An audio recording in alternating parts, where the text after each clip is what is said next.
à tous et bienvenue ou re-bienvenue sur ma chaîne La Bibliothèque d'Emilia. Aujourd'hui on va faire une vidéo que j'avais très envie de faire. Il s'agit de la pile à lire du mois de la fantaisie qui est organisée par Piketty Bookin. Je vous mets sa chaîne et la vidéo qui annonce le challenge en barre d'infos. Le mois de la fantaisie c'est quoi?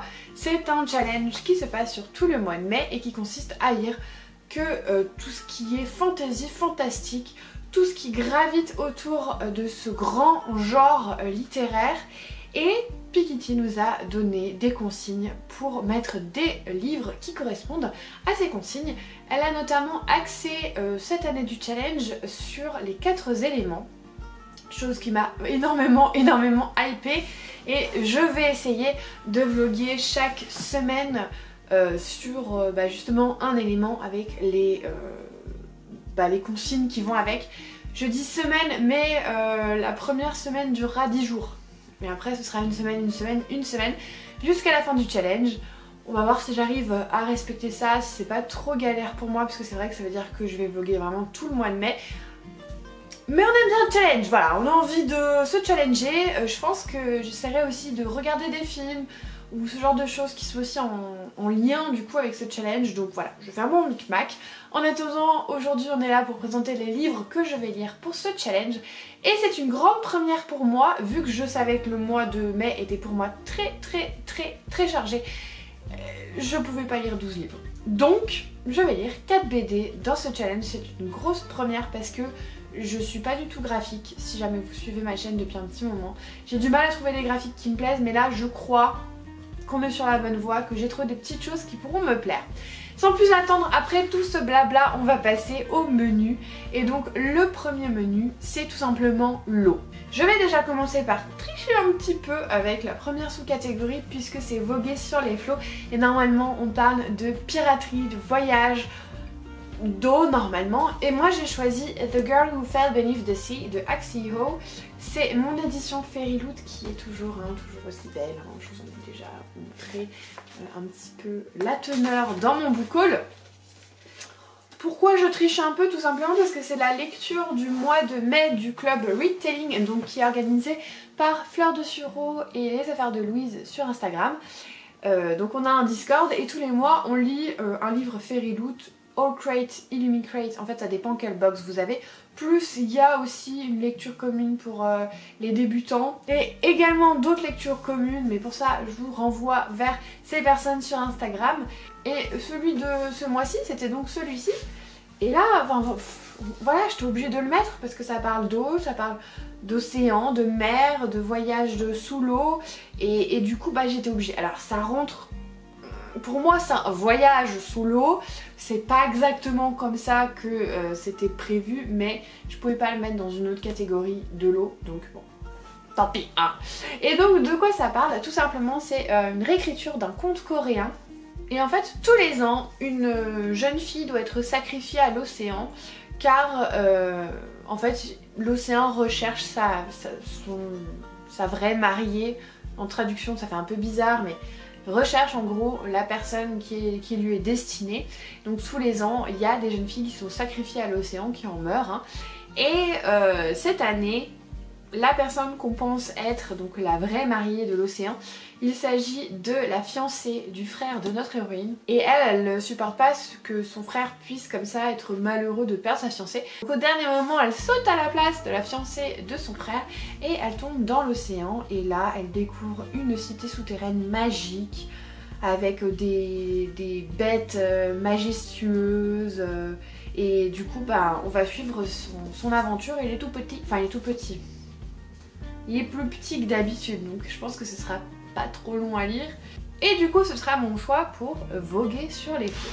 Deuxième sous-catégorie, il s'agit d'alchimie. Et là on était sur tout ce qui était magie, poison, chaudron, tous ces petits trucs. Alors j'ai encore triché, mais j'avais très envie de lire ce livre. Vous allez comprendre, il s'agit d'une non-fiction, donc techniquement c'est pas de la fantaisie, mais il s'agit de Poison. Donc c'est un livre illustré. Je vous avais dit que je faisais des innovations cette année. Et c'est le livre des poisons, des poudres et des célèbres empoisonneurs et empoisonneuses. En gros, c'est un livre donc avec illustration et avec description sur tous les poisons qui ont été utilisés, les plus célèbres au cours de toutes les époques. En fait, ils vont nous dire à chaque époque quel était le poison le plus en vogue, on va dire. Et il y aura quelques biographies de célèbres empoisonneurs et empoisonneuses. Et je me suis dit que les poisons pour l'alchimie, ça marchait super bien. Et donc voilà, j'ai très envie de le lire, je l'ai pris à la bibliothèque et franchement je trouve ça ultra intéressant. Alors c'est pas de la fantaisie, mais bon, un art obscur, pour moi ça rentre dedans, voilà. Après, bon, de toute façon au pire, c'est moi qui décide. La troisième sous-catégorie, il s'agit de Tiens bon la vague et je ne vous ferai pas l'affront de vous chanter la chanson. Et pour cela on devait lire une saga, voilà, une saga qui... Voilà, il faut être accroché. Et alors moi j'ai choisi un deuxième tome de saga, mais surtout je sais qu'ils sont assez longs. Et le titre va très bien quand même avec le thème de l'eau. Il s'agit du deuxième tome de l'Empire d'écume, donc l'impératrice aux éclats d'eau. J'ai lu le premier tome il n'y a pas très longtemps et j'avais été agréablement surprise parce que la première moitié était un peu bof, j'hésitais même à abandonner. Mais la seconde moitié avait été incroyable et j'avais eu trop envie de continuer. Alors dans cette histoire on va suivre Lynn qui... Alors je vous raconte le premier tome hein, parce que sinon je vais vous spoiler.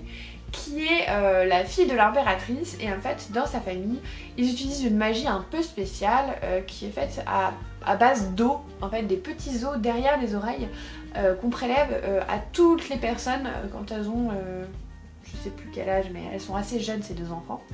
Et donc elle apprend toute cette magie et elle se rend compte qu'en fait son père lui cache énormément de choses, il y a beaucoup de secrets. Il a un espèce de fils adoptif qui est un petit peu en compétition avec elle pour potentiellement reprendre le trône. Et en parallèle on a aussi d'autres personnages qu'on suit, notamment des personnes qui ne savent pas trop qui elles sont et qui commencent à retrouver la mémoire. Il y a aussi... une espèce de marchand qui devient un petit peu un héros malgré lui, qui est accompagné d'une créature toute mignonne, d'ailleurs vraiment toute mignonne. Enfin voilà, plein d'histoires croisées et je pense que ce deuxième tome va être vraiment explosif vu la fin du premier et ce que ça entraîne. Donc j'ai vraiment hâte de le lire. Comme vous voyez c'est quand même une parasse hein, donc faut bien tenir bon. Mais voilà, petite note vraiment juste comme ça. Merci d'avoir fait des pages plus épaisses parce que franchement le premier tome c'était un papier bible et c'était très compliqué, j'avais toujours peur de déchirer la page. Là on a des vraies pages, donc voilà, ça fait du bien. Merci Brajlon, enfin merci Big Bang Brajlon. Et donc c'est ça qui conclut ma première sous-catégorie concernant l'eau. Ensuite on va passer à un nouvel élément, il s'agit de la terre. Et la première sous-catégorie c'est petit peuple. Et donc pour ça il fallait trouver des nains, des fées, voilà, des petits elfes.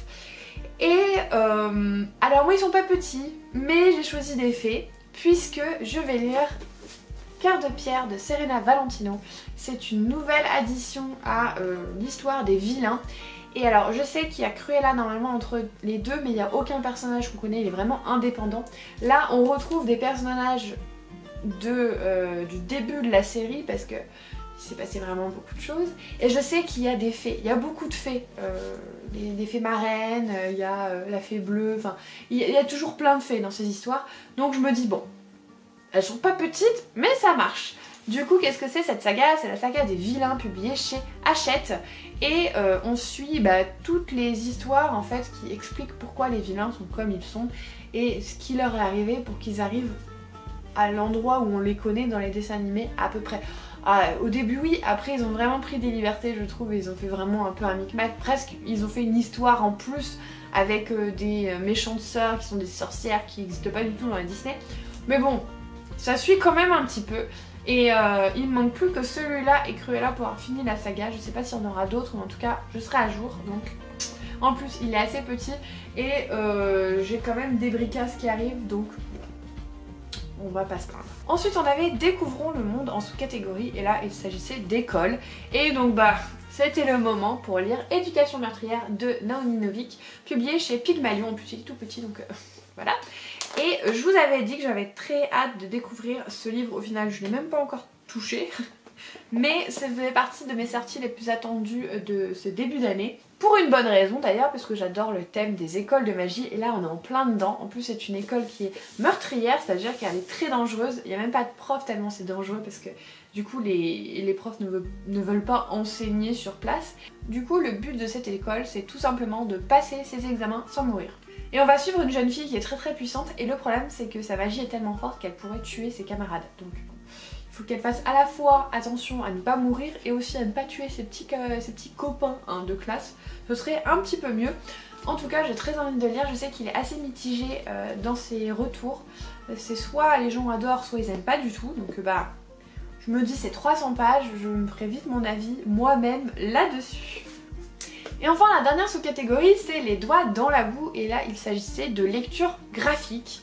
Et moi du coup je ne l'ai pas encore en ma possession mais j'ai choisi de lire La Quête d'Elouilan, le premier tome en BD de Pierre Bottero tout simplement parce que je me suis dit quitte à lire du graphique autant essayer de trouver une série qui existe également en livre comme ça si le graphique finalement ça me convient vraiment pas, je pourrais toujours si jamais l'histoire me plaît continuer en livre papier. Ce qui est bien c'est que La Quête d'Elouilan j'aurais aussi pu la mettre dans le Petit Peuple puisqu'on suit une jeune fille qui arrive à Gwendalavir et qui découvre plein de peuples, de magie, de petits animaux fantastiques et je crois que le peuple dans lequel elle va vraiment évoluer ce sont des petites créatures qui font sa taille mais elle c'est une enfant donc voilà. Franchement honnêtement j'en sais pas vraiment plus mais je sais que Louise de Rêve ta vie un lecteur adore toute cette saga parce qu'il n'y a pas que La Quête d'Elouilan, après il y a Elana, il y a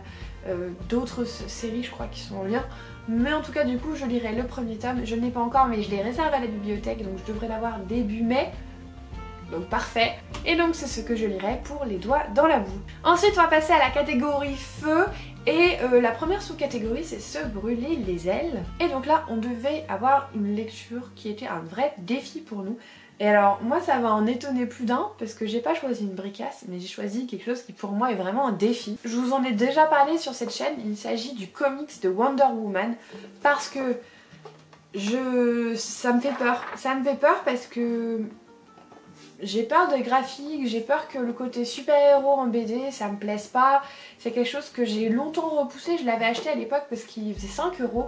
Que 5 € pour des comics c'est pas cher du tout et au final ça fait 2 ans et demi qu'il prend la poussière et que je ne l'ai pas lu parce que je ne sais pas pourquoi mais il me fait peur. Voilà j'ai peur de lire ça, j'ai peur de vraiment pas du tout aimer et de vouloir rester m'en cantonner au film on va dire.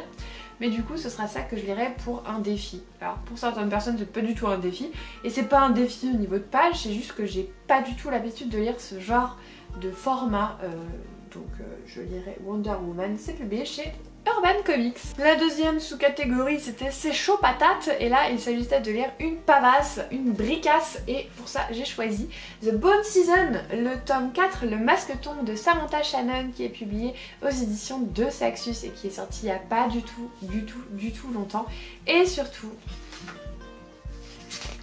que j'ai eu la chance de pouvoir faire dédicacer puisque l'autrice est passée à Lyon et que j'ai eu la chance de la voir, elle est d'ailleurs adorable. D'ailleurs petit clin d'œil à Mathilde si tu passes par là avec qui je vais passer une très bonne file d'attente, c'était super cool de parler ensemble de bouquins.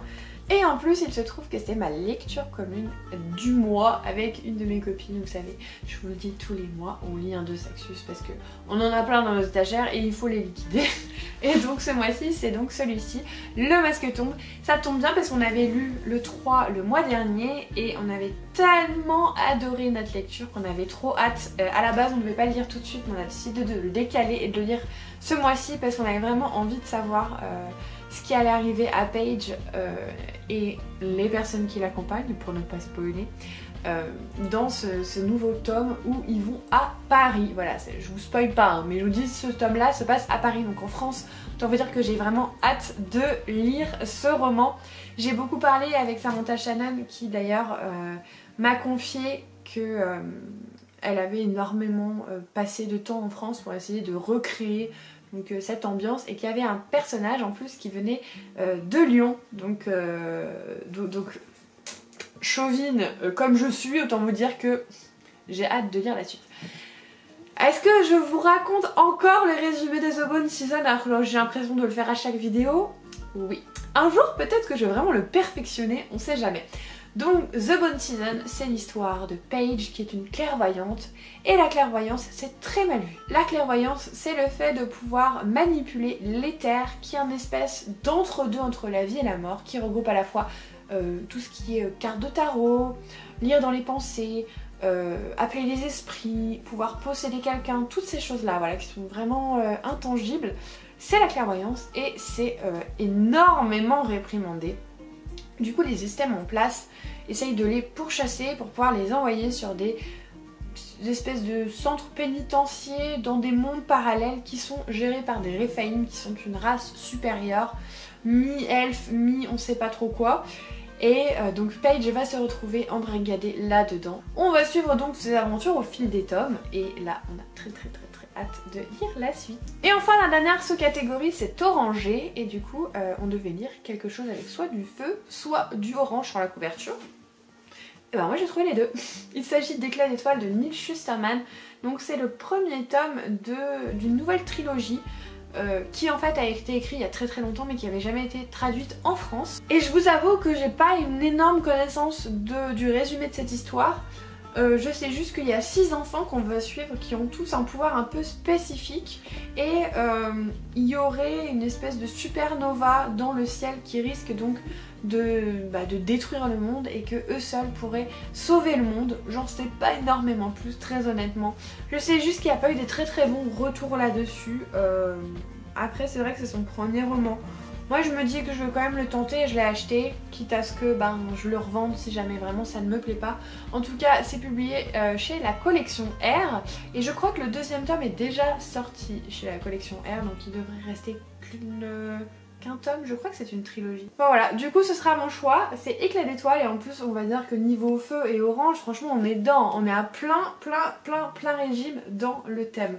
Donc c'est pas trop mal. Et enfin le dernier élément qui est concerné c'est l'air. Et la première sous-catégorie s'appelle léger comme l'air. Et là on devait prendre un livre de poche. Alors le mien est pas léger parce que c'est une bricasse mais c'est un livre de poche et en plus il parle de l'air. Puisqu'il s'agit de la saga des 4 éléments et que le premier tome concerne le vent puisqu'il s'agit des Messagers du vent de Clélie Avitt. C'est publié au livre de poche et ça j'ai une de mes copines qui m'a bassiné les oreilles avec cette saga l'année dernière et en début d'année. Je sais qu'elle a adoré et c'est elle qui me l'a offert le premier tome. Donc j'ai pas trop le choix et en plus franchement la saga des 4 éléments, l'air, j'étais obligée de le caser là-dedans. En plus c'est un poche. Je sais pas trop de quoi ça parle, c'est juste que c'est de la fantaisie pure et dure. Et dans ce premier tome, je crois qu'on va suivre une jeune fille qui est juste là, qui est un petit peu normalement celle dont la prophétie parle, qui devrait un peu sauver le monde. Sauf qu'elle, elle n'est pas convaincue en fait d'être quelqu'un d'exceptionnel. Elle se demande si les prophéties elles existent vraiment ou si c'est pas juste des fables de bonnes femmes en gros. Et donc on va suivre cette aventure qui est vraiment très axée fantasy. Là on est dans le pur et dur. Et puis ça me fait plaisir parce que vu qu'on me l'a offert, ça me fait plaisir de le lire et de pouvoir ensuite faire un retour sur cette lecture. Il est quand même assez gros parce qu'il fait 700 pages je crois. Bon c'est du poche mais c'est quand même 700 pages, hein, n'oublions pas. Et ce sera ma première lecture pour l'élément de l'air. Ensuite on avait Créatures ailées avec donc des fées, des dragons, toutes ces choses là. Et là j'ai choisi de prendre une BD que j'ai empruntée à la bibliothèque. Et oui, mais elle est tellement mignonne. C'est Le Cercle du Dragonté de Cathy O'Neill. C'est publié chez Bliss, je crois. Je connais pas trop les maisons d'édition BD, donc si jamais je dis des bêtises, excusez-moi. Et je l'ai pris parce que c'est vraiment tout mignon. C'est trop mignon. À la base c'est pour les enfants, mais bon, on s'en fout, tout le monde peut le lire. Et je trouve que les dessins sont vraiment très jolis. Très jolis. C'est pastel, c'est doux et du coup je pense que c'est pour moi une bonne façon de lire une BD. Parce que souvent là où j'ai du mal c'est parce que j'aime pas trop le trait graphique. Donc là vu que je sais que je trouve ça très joli, voilà. Et puis en plus ce sera très vite lu, hein, on va pas se mentir. Donc c'est trop mignon. Et donc dans cette aventure on suit des dragons en fait qui ont des noms de thé, voilà. Je trouve ça trop mignon. Et genre il y en a un, je crois c'est hibiscus. Je sais pas exactement quels sont les tenants et les aboutissants. Il y a camomille, voilà. J'adore. Moi j'adore le thé, je trouve ça trop chou. Non mais franchement c'est pas trop choupi. En vrai c'est trop choupi. Voilà donc ce sera mon choix pour les créatures ailées. Et enfin la dernière sous-catégorie de ce challenge c'est apprendre à voler. Et pour cela j'ai choisi Une pincée de magie de Michel Harrison publié chez Seuil. Pourquoi? Parce que tout simplement cette sous-catégorie c'était de la jeunesse. Et là on est vraiment sur un petit roman jeunesse. Vraiment pas du young adulte, c'est vraiment de la jeunesse. Et moi je trouvais que c'était assez évocateur de l'air avec toute cette fumée là comme ça là. Bon, il y a de l'eau aussi, mais cette fumée comme ça pour moi, c'était vraiment... voilà, c'est de l'air. Bon, ça se passe à Halloween. Mais on va faire abstraction, même s'il fait 40 degrés, c'est pas grave. On va suivre dans cette histoire 3 jeunes petites filles qui sont des sorcières. Et ces 3 petites filles, elles n'ont jamais quitté leur domicile, leur chez elles, ne sont jamais aventurées. Et un soir d'Halloween, une des sœurs décide que ça y est, c'est le moment. Elle va partir. Le problème, c'est qu'elles ne savent pas qu'il y a une malédiction qui pèse sur toutes les femmes de leur famille. Et du coup, elles vont vivre plein d'aventures et sûrement user de leur magie pour pouvoir se dépêtrer voilà, de ces sales moments. En tout cas, j'en ai entendu beaucoup de bien. Je sais que c'est un des livres préférés de Jade, de J.D. Ray Reid, la chaîne anglaise. Je sais qu'elle adore cette trilogie et j'ai vu sur beaucoup de chaînes anglaises que c'était vraiment un jeunesse qui était énormément apprécié. Donc je me suis lancée, puis en plus les couvertures sont quand même vachement belles, hein. On va pas se mentir, elles sont trop belles. Donc voilà, je me suis dit que ce serait sympa de lire un petit jeunesse tout doux comme ça. Et puis vu que j'ai pas énormément de temps, en plus ça m'arrange bien parce qu'il fait 400 pages mais c'est du jeunesse donc ça c'est très vite. Et je crois que ça y est, on a fait le tour, hein. Comme vous avez vu, donc j'ai quand même quelques briques. On va pas se mentir, j'ai quand même quelques briques. Mais dans l'ensemble, j'ai quand même 4 BD. J'ai un roman jeunesse. 2 même, parce que Éclat d'étoiles pour moi c'est plus du jeunesse que du young adulte. J'ai quelques petits bouquins. Et après j'ai les bricages. Mais... franchement, finalement, je pense que je peux m'en sortir. J'aurais pas réussi, hein. Si j'avais mis 12 livres, ça aurait été clairement impossible. Parce que, voilà, j'ai un mois de mai très chargé.